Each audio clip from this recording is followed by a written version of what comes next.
Como bien ya sabes y lo has podido contactar en carne propia, el nuevo coronavirus ha causado estragos en todo el mundo. Los organismos internacionales han arrojado la lamentable cifra de víctimas fatales de más de 4 millones de personas y contando. Hola, ¿qué tal? Bendiciones. Les habla Frank Morales.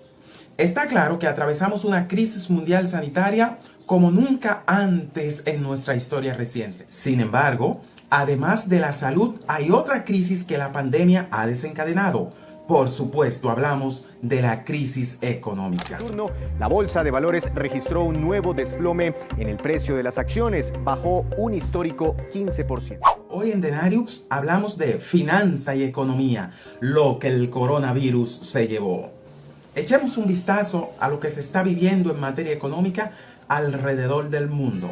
Como invocando unas fuerzas que no llegaron, sonó la campana de apertura en Wall Street, pero el optimismo del arranque duró poco. Con una temprana caída del 9.7% en su principal indicador, el Dow Jones, la bolsa de Nueva York tuvo que paralizar sus operaciones para evitar un hundimiento. Estados Unidos es un país que, al igual que otros, jamás pensó ser embestido por esta pandemia de la forma en que lo está haciendo, y mucho menos que viviría esto que está viviendo. Primero, un saldo de más de 88.000 personas fallecidas. Vamos a perder entre 75, 80 y 100.000 personas. Eso es algo horrible. No deberíamos perder a nadie. Esto debió haberse detenido en China, pero si no hubiéramos tomado nuestras medidas, el mínimo que habríamos perdido es de 1 millón. Muy triste.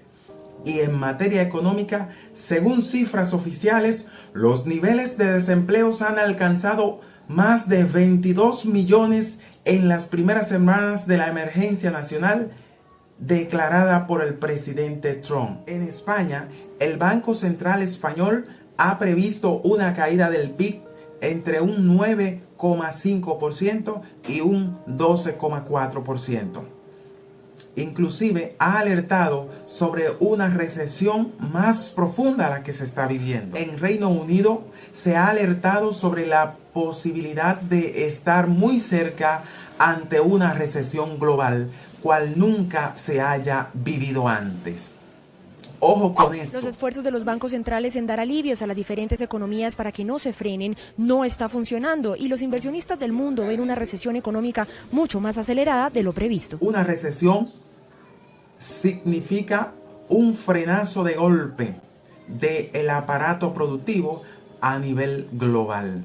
En otras palabras, una recesión económica es un frenazo de golpe para el que produce, para el que compra, para el que trabaja, para el que presta servicio, para el que invierte en bolsas, en bancos o en compañías. Es un frenazo para el que paga préstamo, para el que toma prestado, un frenazo hasta para la industria del entretenimiento, para el que paga impuestos y hasta para quienes los recaudan. En China, el Banco Mundial alerta sobre un detenimiento abrupto en su economía, que un país que llevaba un crecimiento en 2019 de un 6,1%, en el escenario más optimista llegarían a un 0,1% de su crecimiento. En Rusia también se alerta sobre una recesión y que se ha de duplicar el doble de desempleo de las tasas y cifras que ello maneja. Muchas personas van para la calle. Oriente Próximo también ha sufrido los embates de la COVID-19. Asia no escapó al colapso. Hong Kong, Singapur, Taipei y Yakarta perdieron más del 4%, Shanghai un 3.4%, Tokio terminó un 2.5% más bajo y en la región Asia-Pacífico fue Sydney la más golpeada, cayendo un 9,7%, su peor caída diaria registrada. El Banco Mundial vaticina que la caída de las remesas será de las mayores en nuestra historia reciente, cerca del 20% en todo el globo terráqueo.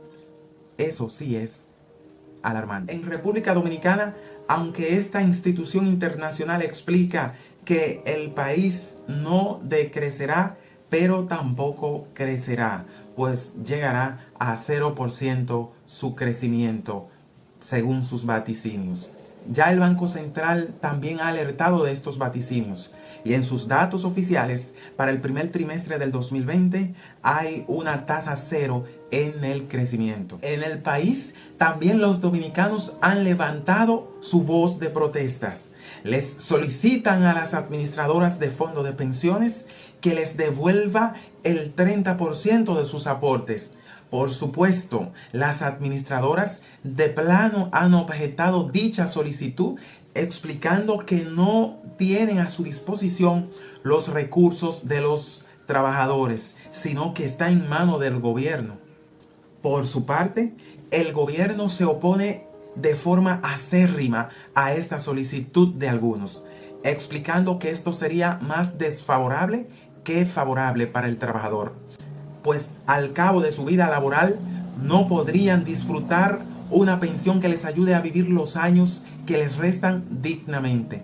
Vaya perla. Más lueguito, el Ministerio de Hacienda colocó títulos de deudas públicas denominados bonos de emergencias por 40.000 millones de pesos.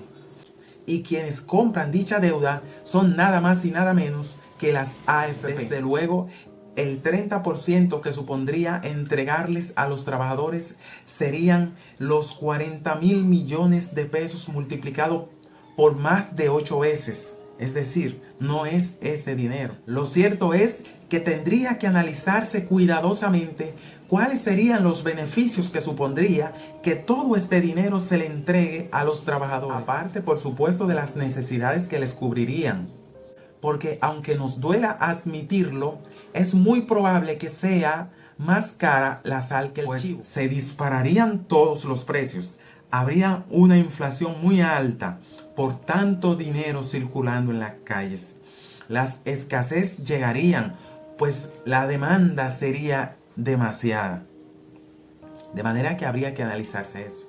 Por otro lado, se entiende que no debería ser tan difícil acceder a unos recursos que se supone que son tuyos. Esta ley no les permite ni una cláusula en favor o en beneficio de los afiliados. Esto también es digno de revisión. Por lo pronto, ¿qué podemos esperar en un futuro inmediato?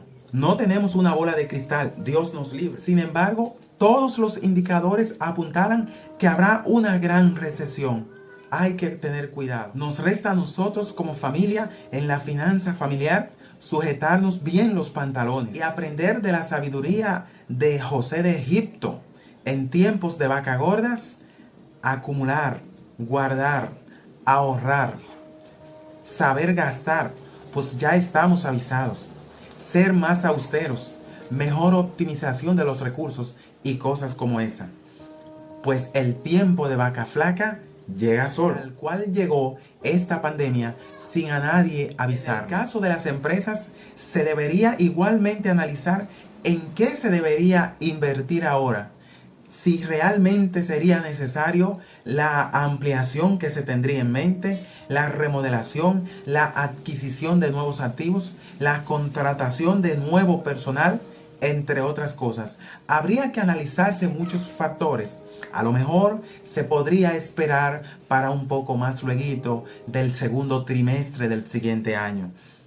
Son tips, indicadores que deberíamos analizar. Pues ya lo saben, amigos de Denariux, la economía se torna un tanto desafiante y es ahí donde nosotros, si sabemos hacerlo, nos crecemos.